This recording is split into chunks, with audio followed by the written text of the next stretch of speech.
Le Coran met un accent particulier sur un élément.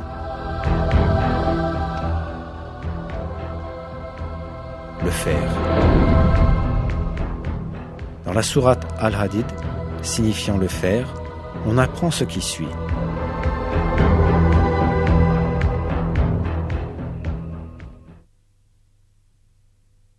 Et nous avons fait descendre le fer dans lequel il y a une force redoutable, aussi bien que des utilités pour les gens.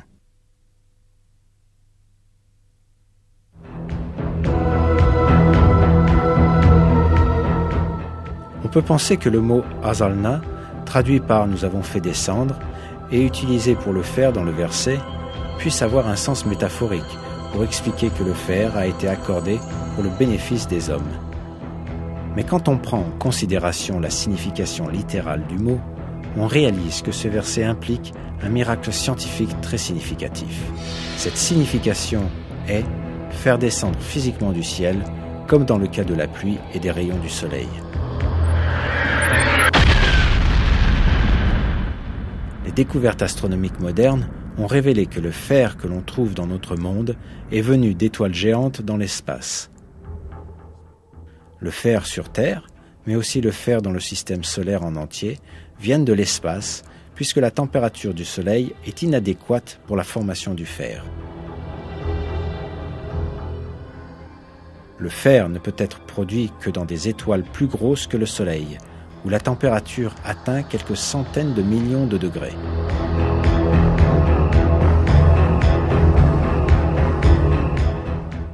Quand la quantité de fer excède un certain niveau dans une étoile, celle-ci ne peut plus s'en accommoder et elle finit par exploser en ce qu'on appelle une nova ou supernova.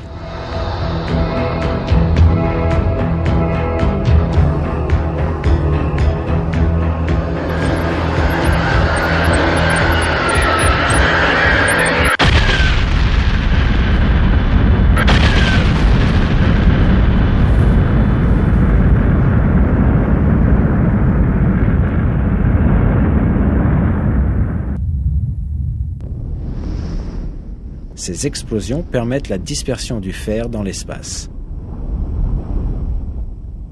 Tout le fer présent sur Terre provient de l'espace lointain grâce à ce mécanisme.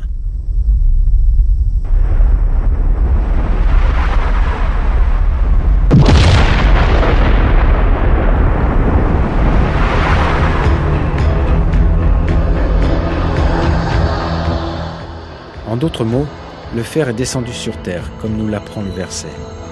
Il est clair que cette information n'a pas pu être établie au 7e siècle, quand le Coran fut révélé.